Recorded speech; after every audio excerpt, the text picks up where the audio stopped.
Good morning, everyone, as we begin this Saturday morning with a view of the RBC Convention Centre located in downtown Winnipeg and the site of this year's NDP National Convention, a convention that takes on extra significance in 2026, as we are not only talking about policy with this convention, also looking towards the leadership race and the announcement tomorrow of who will lead the federal NDP into the future. Hello, everyone. Welcome to CPAC. Thank you for joining us. I'm Michael Serapio. Ici Marc-André Cossette, merci beaucoup d'être avec nous en cette deuxième journée du Congrès national du NPD à Winnipeg. Comme Michael l'a mentionné, le grand événement, ce sera évidemment demain matin avec l'élection du ou de la nouvelle chef du NPD, un parti qui cherche encore à retrouver sa place sur l'échiquier politique ici au Canada. Une journée chargée qui s'annonce aujourd'hui, donc je peux peut-être prendre un instant pour vous parler justement de l'ordre du jour. Les travaux débuteront d'environ 15 minutes. Nous aurons d'abord droit à des présentations de la part de chacun des 5 candidats et candidates. Une dernière chance pour eux de tenter de convaincre ceux qui n'auraient toujours pas eu la chance encore de voter. Je rappelle que le vote est déjà ouvert depuis le 9 mars et prendra fin à 19h heure de l'Est ce soir. Dans l'ordre, nous allons entendre parler de Davy Lewis, Tony McQuail, Tenniel Johnston, Rob Ashton et Heather McPherson. Encore pendant l'après-midi, un programme assez chargé avec l'élection du nouveau comité exécutif, y compris la nouvelle présidence. Il y aura des débats sur les résolutions d'urgence. L'un des moments forts, sûrement, ce sera un discours qui sera prononcé par la chef de l'NPD de l'Ontario, Merritt Stiles. Évidemment, il y a eu un discours de Wabkanu hier qui a beaucoup fait parler, donc on verra ce que Mme Stiles aura à dire aujourd'hui. Et enfin, pour clore la journée, d'autres débats sur les politiques, notamment sur l'économie et comment gouverner dans un Canada plus inclusif et juste. Donc, une journée chargée qui s'annonce, toujours en attente de l'élection de la nouvelle chef demain matin.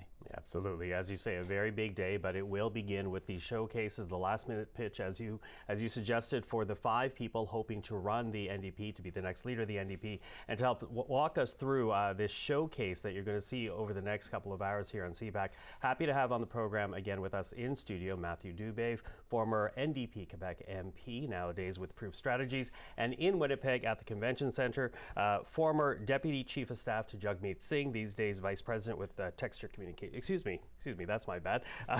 Former NDP Communications, Melanie Richer, these days with Earnscliffe Strategies. Excuse me for that, Melanie. Thank you for being with us. Good to see you. Listen, I'll start with you since you are right now in Winnipeg at the Convention Centre. This is obviously a big moment for the party. A big moment not only because a new leader will be announced over the course of this weekend, but also the fact that the party does face a number of uphill challenges. Recent polling, David Coletto with Abacus data yesterday alone saying that Canadians struggle to see the relevance of the party. With that in mind, I'm kind of wondering what the mood is amongst delegates right now in Winnipeg. They're not talking about, those polling numbers, that's for sure. I think folks are really looking forward to hearing from the leadership contestants today and really looking forward to see who the new leader will be tomorrow. It's a weird time when you have an interim leader. You're almost a little bit holding the ground until the new leader come. And when that happens sometimes, the energy is a little bit low. So I think folks are really excited to get to the next phase so that we can continue rebuilding the party. And you're seeing a lot of that in this room today, over the weekend. One thing that I was really happy to see outside of course, having folks like Wabkanu and Merritt Stiles in the room talking to delegates is how much labor is present. We've had a lot of conversations over the last few months about the role of labor within the party and the role of the party talking to working people. So it was really heartwarming to see that there's a massive presence here. They're organizing for positions on the executive, so that signals to me that regardless of who the new leader is tomorrow, Labour and the NDP will continue to work together, and the party will continue to speak for working people. Okay, Matthew, what would you say to that? Because yes, Melanie is on the ground with the delegates, but I'm wondering what the general mood of party members, outside of Winnipeg is. Perhaps not surprisingly, those that have bothered to travel to Manitoba to be a part of this, who have paid the fee to actually be a part of the convention itself, that they are more enthusiastic looking forward. But overall, what would you say is the mood within the party right now? And also a little bit of what Melanie had to say, that that many people there are finding it encouraging that Labour is not leaving the party in this moment. No, I would hope not, because they're founding members of the party, right? So that's a good thing for sure. And obviously, we forget the pandemic seems a long time ago, thankfully, but there's only been one in-person convention since. So it's a great opportunity for people to find themselves, each other again, rather. I would say that, across the country, I think there's naturally going to be a frustration among New Democrats, but I think that's where the opportunity lies, because I suspect there's a feeling, you talked about the polling about relevance. I know a lot of New Democrats feel like there's a lot to offer right now. We hear this constant refrain about how the Prime Minister is governing, the lack of a progressive voice in Parliament and more broadly in the political debate today, and I think New Democrats feel that that's a space they want to occupy. So there's probably a bit of a hunger that comes along with that as well, and something that hopefully the new leader will be able to capitalize on, not just for the folks in Winnipeg who, as you noted, are very organized and present, but those across the country who will matter a great deal to going upwards and onwards. Mm-hmm. Mélanie, Mathieu évoque cette idée que le NPD a longtemps été la conscience du Parlement, la voix progressiste vraiment sur la scène fédérale. Le premier ministre du Manitoba, Wab Kinew, hier s'est adressé aux délégués. Il a affaire ce qu'il considérait comme son meilleur conseil, en un seul mot, gagner, en ajoutant que c'est de loin préférable à l'alternative. On pourrait quand même y voir une critique à peine voilée du Parti fédéral qui peut-être privilégie l'idéologie parfois trop souvent par rapport au pragmatisme, contrairement justement aux homologues provinciaux, aux partis provinciaux. Qu'est-ce que vous avez pensé du discours de Wab Kinew et du conseil qu'il laissait pour quiconque prendra la direction du NPD? Je pense pas que j'étais la seule dans la salle hier qui était super contente de le savoir que Wab Kinew était dans notre parti puis pas dans le parti à quelqu'un d'autre. Un vraiment bon discours puis un bon rappel, comme tu dis, Marc-André, que c'est pas assez d'avoir des bonnes idées. Il faut être capable de faire action sur ces idées-là. Puis de ce que j'aime à propos de qu'est-ce que le premier ministre Kinew nous disait, c'est que c'est pas assez de se tenir à nos valeurs, c'est pas assez de se tenir pour qu'est-ce qui est vrai ou qu'est-ce qui est bon si on n'est pas capable de montrer aux gens qu'on est capable d'améliorer leur vie. Donc, c'est un bon rappel que si on n'est pas capable de montrer aux gens comment on va leur aider aujourd'hui, demain, dans les prochaines semaines, on n'est pas en train de parler aux gens d'une manière qu'ils comprennent. Donc, un bon rappel pour qui va être le nouveau chef, la nouvelle chef demain, que c'est pas assez de juste avoir des grandes idées.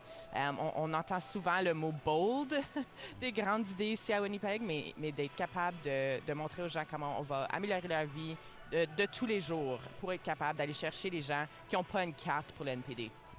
Mathieu, dans toutes les conversations que j'ai eues avec des gens en amont de ce congrès, ça revient constamment à cette idée que le NPD fédéral a toujours sa place sur la scène politique au fédéral, parce que clairement, les partis provinciaux font correctement les choses. Au pouvoir dans 2 provinces, Colombie-Britannique, Manitoba, l'opposition officielle dans 4 provinces, Alberta, Saskatchewan, Ontario, Nouvelle-Écosse. Comment est-ce que vous expliquez pourquoi les partis au niveau provincial connaissent tant de succès relativement comparé au Parti fédéral et quelles leçons y a-t-il justement pour le prochain chef?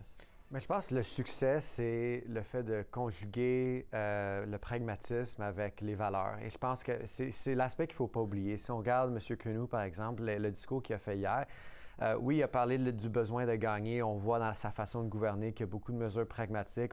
On l'accuse même d'être un peu conservateur sur certains enjeux. Mais en même temps, un des extraits qui a été le plus repris, même par des membres du Congrès américain, c'est la clarté morale qu'il a eue sur la question de la guerre en Iran, par exemple. Il a été assez ferme dans sa façon de se prononcer sur cet enjeu-là. Donc, on ne l'accusera pas d'être un libéral ou un conservateur sur cette question-là.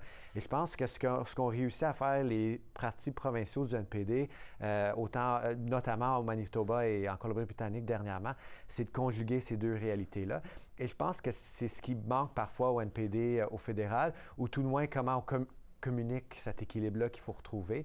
Parce que souvent, on dit que c'est un ou l'autre, mais les deux peuvent aller de pair si on s'y prend de la bonne façon. I wonder how open federal party members are to that kind of idea, though, because you're right. There is this pragmatic approach that we've seen at the provincial level with the NDP, explaining why they are in government in a couple of provinces, and as Marc-André outlined, the official opposition in so many others. Yet federally, that doesn't seem to translate. And throughout this whole leadership campaign, we've heard that kind of debate and that advice: learn from the provincial wings, learn for the provincial wings. But how open are federal members to that message, Melanie? That's a really good question. But I think what often happens is you hear the loudest voices and not necessarily the majority of voices. There's a lot of folks who would consider themselves, quote unquote, more pragmatic. I think Matthew and I were called mainstream New Democrats the other day. So what does that mean within the party? At the end of the day, the new leader is going to have to figure out how to talk to everybody within the party. And the one thing that I keep going back to on, whether winning is something that all members want, and if we genuinely want to do the change that we know people absolutely need in their lives to make their lives better, we do have to win. The Liberals have made it clear under Justin Trudeau, who is more progressive than this current Prime Minister, that they were not willing to do some of the things that we knew needed to happen to make people's lives better. So what chance do we have trying to convince Mark Carney to do that by being the voice or the conscience of Parliament? So it's imperative for New Democrats to win if we actually want to bring in some of these big programs that we're talking about. So that'll be the challenge, I guess, or the opportunity. I see it more as an opportunity for the new leader coming in to tell members, if we want to actually do these things, we got to win. So the opportunity to be pragmatic, to talk to people, and I don't even know if you need to necessarily be pragmatic. Matthew made a good point about how Premier Canoe does a really good job at having these big values and not abandoning his values for the pragmatic solutions or even the pragmatic ways that he talks to people. And I think that's maybe the challenge. We could still be bold, we could still be progressive in a way that regular people understand, even in just the communication that we use. So I think that's the challenge and the opportunity for the new leader. Matthew, what would you say to the openness of the federal wing of the party to actually learn from the Western wings?